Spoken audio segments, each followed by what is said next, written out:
Hello everyone. This is what? What's this? What? What is this kind of rookie numbers? Nani? Hello? Hello Zelensky bro. Can you help me go and do some begging? I think you are really good at it. Please help me beg for some likes. Yeah. The like button, yes. The one at the below. Yeah, at the channel. Yeah, help me get the European Union to click on it. Yeah. Thank you so much. Yeah.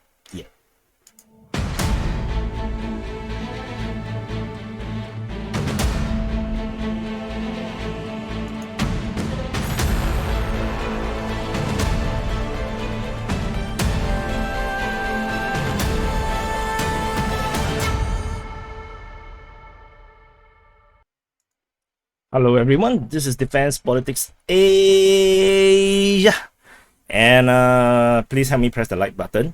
Thank you. And I have recruited Mr. Zelensky to help me do it as well, to find clicks from European Union and United States. He's really good at getting people to do things that they do not want to.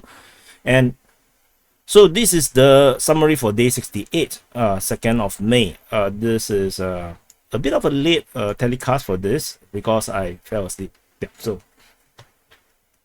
Yeah, so let's start off with Transnistria. So according to one of our viewers, Alexander, he's from Transnistria. So he said that there's a he was talking about the Kobasna, which is Kobasna. Oh, this is a really big country. Well. Yeah, Kobasna. He was talking about this ammunition and military depot. So he said that there is actually 20,000 tons of heavy ammo in Kobasna. So if this thing blows up, it's likely to be more powerful than Hiroshima. So, and there is actually a scientific research on this issue. He said I can find it online, which I haven't went to find it. You guys can go and find it and let me know if it's true. So the crater resulted from such an explosion is likely to measure 75 meters deep and a couple of kilometers in length. So I asked him regarding for some clarification regarding the alleged mobilization. So he replied that he's actually a reserve lieutenant or lieutenant, depending on which side of the Atlantic Ocean you are in. There is no mobilization whatsoever. So the border with Moldova is open. Then there's a lot of misinformation about Transnistria right now. So he said he will keep me and us up to date. So this is the power of the DPA community. We are able to get some information that we cannot find on the open source, and this helps a lot to dispel the claims of mobilization within Transnistria, because if he's a reserve, he's definitely going to get caught up if that's the case. So moving on to missile strikes. Remember our dear bridge at Zatoka, sorry. This bridge here, this railway and road bridge. Guess what? Russia strikes it a third time. So Russia really hates this bridge. So according to the Russian source, and the bridge which is now completely destroyed. And then according to another message by this Russian source, he said that their source told them that the support of the bridge is now destroyed. So to restore this structure now, it will take 5 to 7 months. I believe, I'm not sure what it was hit. I haven't saw any photos of it yet, at least as of I fainted on the bed. So, and then another thing that the Russians really hate, the Odessa airport. So the Russians strikes Odessa airport again. I have lost count how many times they have struck this airport. Again, they are using Onyx missile. Onyx is a coastal defense missile, if I'm not wrong. It looks a lot like just another missile launcher. But they usually use it by the beach, I guess. So they basically launch, I think, from Crimea or maybe Kherson area and hit it at this air base. So this time around, they are targeting the logistics center, and foreign weapons are kept there and got destroyed. So they also destroyed hangars that contains Bayraktar TB-2 UAVs missile weapons and ammunition as usual. Do let me know about the audio, if the audio is okay with this setting. If this setting is still too loud or something, I will still I can actually amend it further. And then according to a Russian source, there's actually a second airbase in Odessa, which I was trying to find and I did not see it. It actually looks like this. This is called the Hydroport, and it base. This looks like World War One planes. So this is maybe a civilian airport of sort, and this really low tech. Looks like a World War II kind of airbase where there is actually no concrete or tarmac. It's just a few. This is interesting how everyone is so obedient and disciplined to use the same track until that you can actually see the road, the entire path. So anyway, the Ukrainians are said to be using this airfield here for their drones as well. So I don't think this is suitable for fighter jets. I think the runway might not be long enough, but for TB-2, definitely is enough. But I don't think you can actually land the major cargo planes here unless you are using the C-130. But I don't think Ukraine have any kind of a C-130. So what else? Do we have anything else? Okay, the Ukrainians have sunk 2 Raptor class patrol boats off the Zemeny Island, or the Build Island, which you see because the Google call it Build, and colloquially known as the Snake Island. You know, the island that that soldier got a medal of a hero of get a hero medal for scolding vulgar language at the Russians, and then he just surrendered without a fight. Yeah, that is the kind of legendary island that you can actually get free medal just by scolding vulgar language. So this is the legendary island, and there's actually a footage. Oh, I have to off the music. Sorry. So some beautiful fireworks there. So someone claimed that this is actually 2 different type of boats, but I cannot really tell. They are also so blurry. So anyway, that is this. So what is significant was that according to Russian sources, they are saying that this is a very unusual military action from the Ukrainians, because 3 Bayraktar TB-2 got shot down over the Snake Island. So this is by the Russian Defense Ministry. So they exchanged 2 patrol boats for 3 UAVs, and offensive UAVs, not just a normal UAV. Is one of the most deadly UAV out there in operation at least in this war. So this doesn't sound like a very good exchange, because the TB-2 actually have more strategic value than these patrol boats. And according to Russian sources, they say that the reason why they are doing this is because the Turkish pressured the Ukrainians to actually do something about the falling reputation of the Bayraktar TB-2, because ever since the early stage of the war, where there are some success with this drone. So we actually saw footages, right? I believe if you have been following the war right in the beginning, you actually see some of the footages coming out from Ukraine of the legendary Bayraktar TB-2, striking Russian positions and tanks, and makes it look really legendary, and makes it looks like a really scary aircraft. Somehow that reputation start to be gone, because the Russians started to specifically to take out all these Bayraktar TB-2 when they are in the air. So as a result, we didn't really see any destruction footage for some time, and all we saw was the wreckage of these Bayraktar TB-2s. So as a result,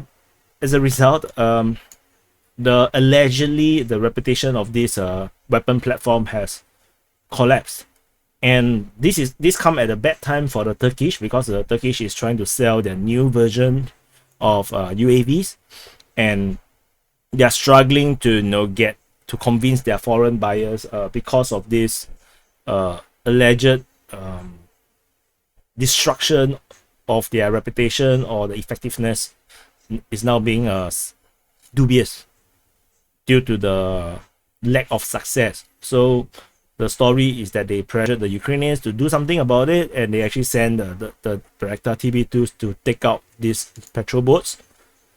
And I'm just surprised that they sent 3, and 3 of them got shot down.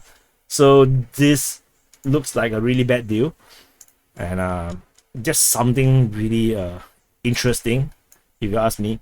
So to the Mykolaiv Front, I have no updates on Mykolaiv Front, no changes, except that I saw one tweet or something saying that the Russians raised a Russian flag in Chernobyvka, which perhaps gave this city a +1 in missile protection. Yeah, if you play games.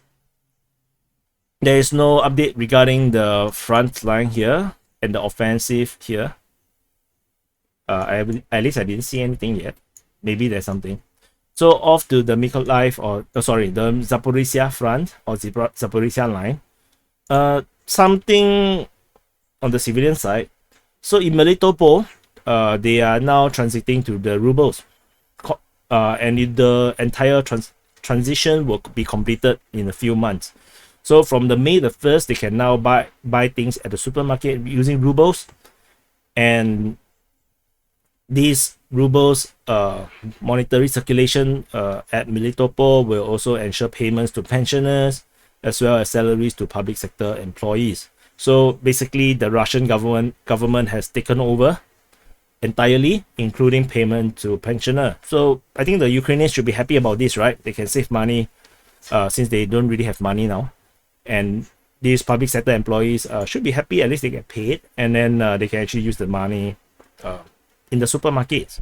So both currencies are currently in circulation. So and then eventually there will be a complete transition to the Russian rubles.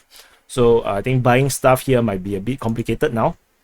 And this is actually something that had happened, I think, to some other location as well. So we shall see, we shall monitor this, how this goes, because this is important because of how we will know what is the end game for the Russians. Definitely, we now know that this area here, at least this region, the Russians are definitely going to keep it after the end of this war. I did see something about Kherson previously, but it's not as firm as Melitopol. I know Tokmak as well. Tokmak is also have transited. Not sure about Berdyansk. I think not sure about Bilmak as well. So all these are slowly, they will be transiting. So I think Kherson is one of them. So not sure how far they want to bring it. We shall see. We shall see. So continuing on the Zaporizhzhia line, the confusion, the not confusion, but this dubious information about Polohy. So previously, the Ukrainian information is that from the Ukrainian sources is that there is fighting at Polohy. And then, according to Ukraine map, this guy, Ukraine map. So he contacted. This one was in May.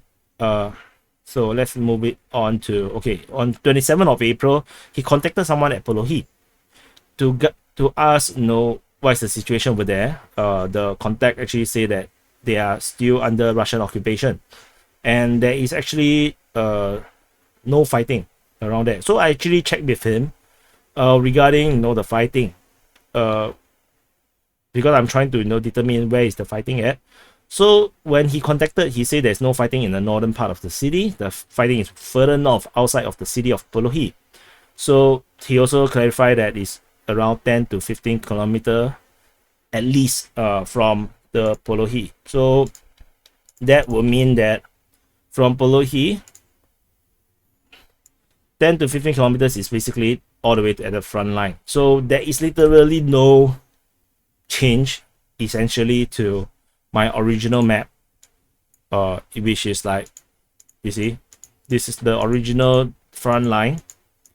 There's basically no change. So that invalidated the entire fighting at Polohy thing, because what happened is that the Russians is making an offense in this region here. They're pushing up north, and then suddenly there is this Ukrainian report saying that the fighting is at Polohy, which is then there's this sudden dip inside here. Then 1 or 2 days later talk about this 40-kilometer drive towards Mariupol, which is like, this kind of depth, which makes no sense to me, because the fighting now is at a matured stage where the front lines are very clear. So it's every position is well defended and entrenched. So it's very hard to actually have this kind of massive push. So for the Ukrainians to push all the way from the front line down to Polohy, 15 kilometers push is really, really difficult, because on both sides the defenses will always be in depth. There will be 1 line, 2 line, 3 lines of defenses. And this is usually, if I'm not mistaken, is actually by design. So you have your frontline troops, and then you have like a company HQ or platoon HQ, and then you have a battalion HQ. So it just somehow become in-depth in that kind of sense.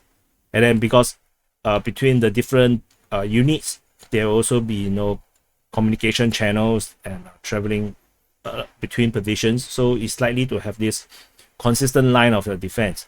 So this happens on the Ukrainian side as well. So I'm glad that this is clarified, and I can forget about Polohy, because it's rather disturbing to know that it's fighting around here and it makes no sense. And logic and sensibility is important when we try to determine what is the actual situation that's on the ground. If something don't make sense, usually it is not true. So, but of course, we always must try to verify and see what is the actual situation. So the entire front line from Huaypo all the way to Velyka Novosilka, fierce fighting continues.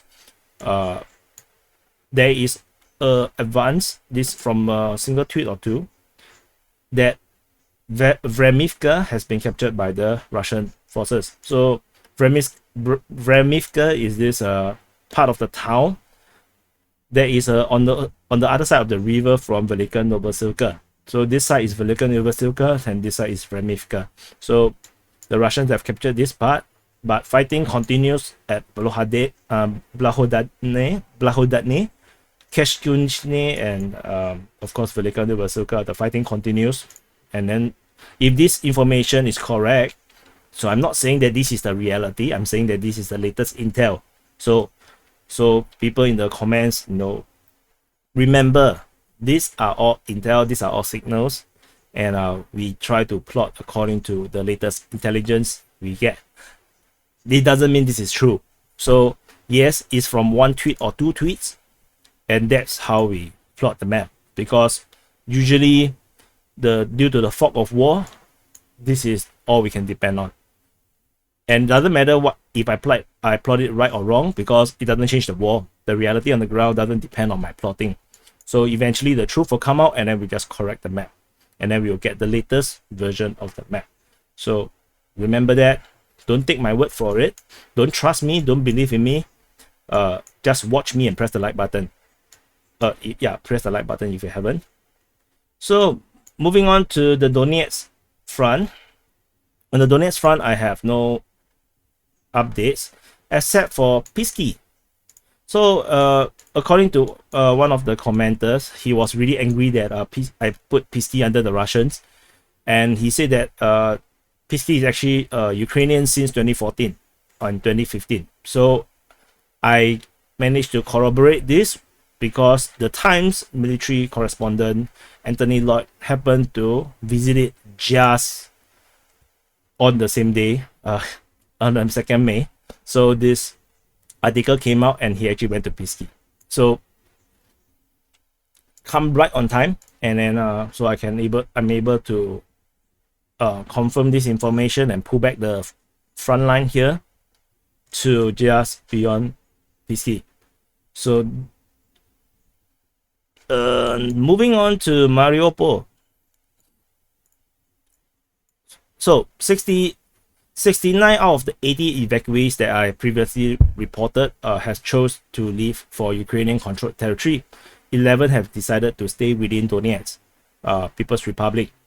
So this information come from the Ministry of Defense of Russia. So on the May 1st, 80 was rescued. They were provided sleep, food, and medical care. So 11 of them decided to stay within Donetsk People's Republic. The other 69 decided to leave for Kiev-controlled territory, and they were handed over to the United Nations as well as the Red Cross. So they are currently traveling in a convoy towards Zaporizhzhia. So the latest I saw about this convoy was that they now allegedly were shelled by Russian forces while on the way to Zaporizhzhia. I thought it's nonsensical. They are probably getting shot by the Ukrainian side, either by accident or no, I don't know. Because if the Russians want to kill them, they wouldn't go so far away and then waste their artillery ammunition. They could have killed them in Mariupol. So anyway, or they can just bomb the hell of this, and this 80 will never have to evacuate. And then in another information, this is also by the Ministry of Defense of Russia, and this is very interesting because this is actually, in addition to the 80, there is actually 46 evacuated just before the 80, so a day before. So this 46, 25 come from the nearby houses, and then 21 come from the plant, within the Azovstal plant, and all 46 decided to remain in Donetsk People's Republic. So this feels like a belated or delayed response to the public interest into how many people will actually stay in Donetsk and Russian controlled territory, and how many will actually go for the Ukrainian side from of these people from Azovstal. So I think that this number looks very bad because only 11 decided to stay. So they decided to publicize about this. This 46 that decided to stay with the Donetsk People's Republic.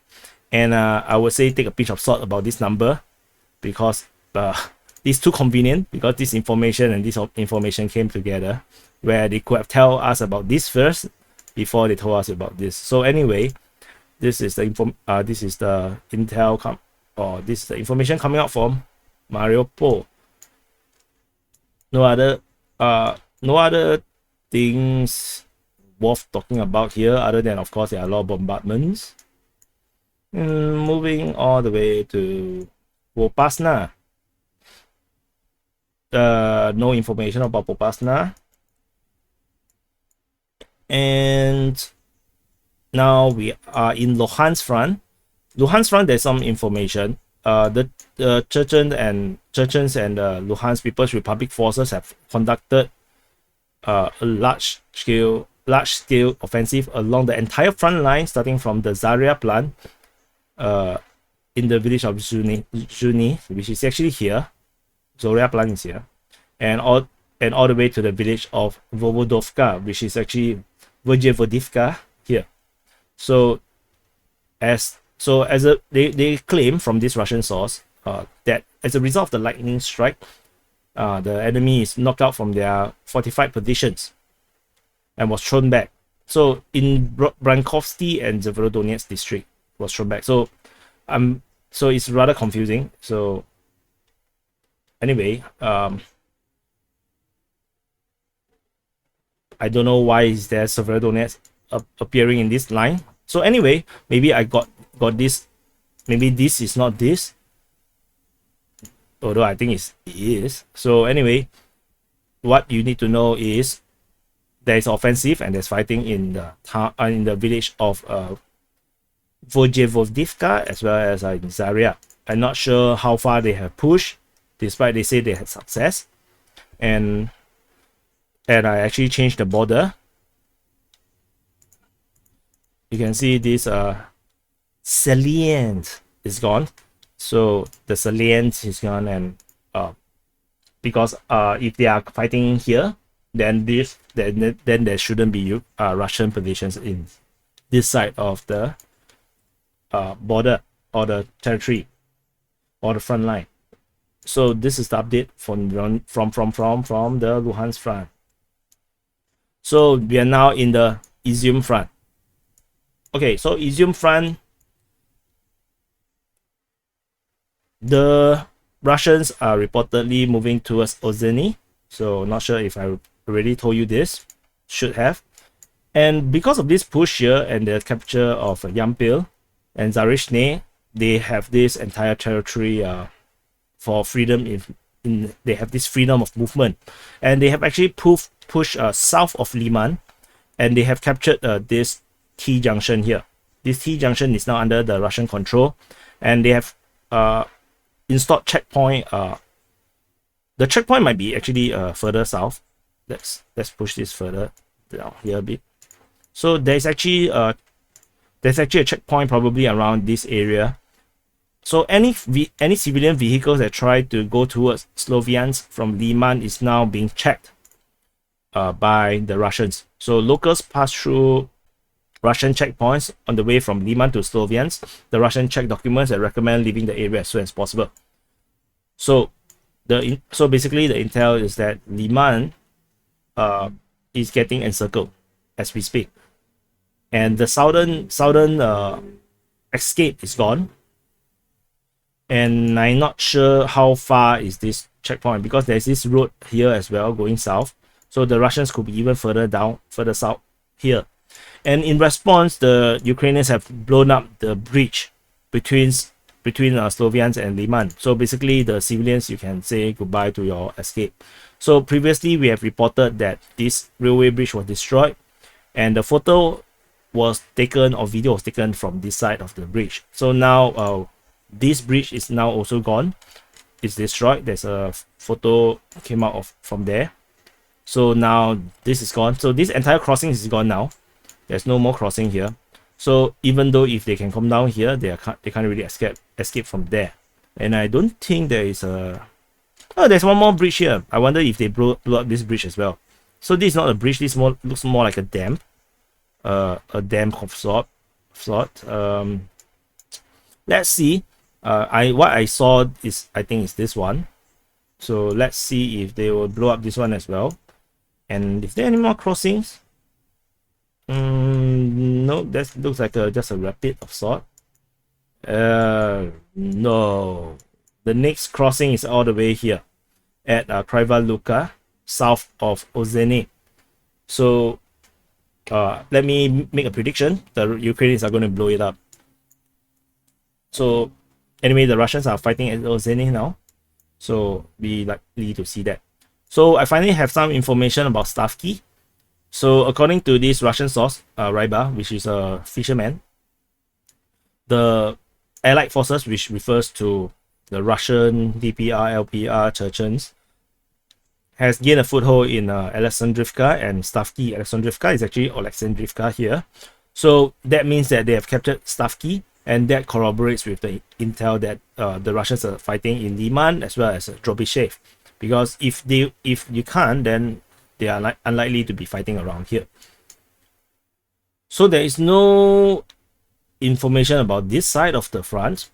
So now the fighting is actually at this forested area. So this forest here is where the major fighting is now happening.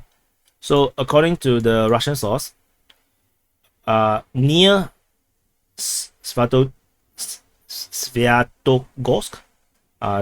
which is actually Sviatogorsk, there's a battles, but no one has yet entered the city itself. So after the capture of Alexandrovka, correct?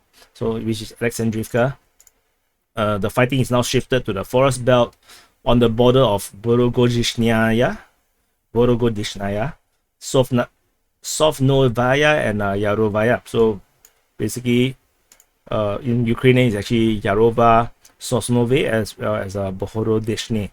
So this is the fighting now, and basically this is a major push here towards, and there's no idea about what happened to Stedonok at this moment. this bridge is gone. So unless they put a not tampon, sorry, pontoon bridge. Yeah, if they put a tampon bridge there, they will be able to cross. If not, then they'll have to attack away from Alexandrivka here. Yeah, tampon bridge. Pontoon bridge, okay? Pontoon, not tampon. And according to the same piece of information, this 1,000 guys from the Ukrainian forces is still boiling in the cauldron. So they're still there. So according to the information that I reported in the previous summary, the distance was not enough to cover until here, and there are intel that says that the retreat to Velyka is actually from Alexandrivka or the fighting at Shandry-Holov. So we shall see what happens to these 1,000 guys. And our scale is still unclear, but it's looking increasing like it's Russian control now. There's no change in the front line all around here. The entire front line here went stagnant. Nothing is happening around here. There's a MiG-29 that got shot down. This is reported by the Russian Defense Ministry, and they say that the aircraft is actually shot down from an aerial battle. So it's actually an air-to-air combat. So there goes another ghost of Kiev. I think this is all Russian, all the Ukrainian government's fault, because they debunked the ghost of Kiev story, and as a result, the fighter lost its air-to-air power. So sad. So now we in Kharkiv Front. So in the Kharkiv Front, there is this shift. How do I put it? So the Ukrainians actually captured Velyka Babka and Moldova. Oh, sorry, Moldova. Did I spell wrongly? Not Moldova, Moldova, sorry. Yeah, that's what I was like. How come it's Moldova? So Moldova. So, and then they are now fighting at Stary Saltiv. However, this would have been a very important position to capture had this this bridge not destroyed. The last information I saw, at least from the sources on the Ukrainian side, I think, is that this bridge is destroyed, and the Russians are not using this bridge. They are actually traveling all the way from the north through Velyka, Pasarivka, and Rubizhne here, probably, and probably directly from Russia. But on this is from the Ukrainian source, pro-Ukrainian sources, I guess. But on the pro-Russian side, there is fighting reported at Kutuzivka. So, according to this information, they're actually better at Lozova and Kutuzovka. So, and then the Ukrainians also tried to attack Zirkuni and Cherkasy, and then but they did not. So they say it's 2 days earlier, but they did not succeed.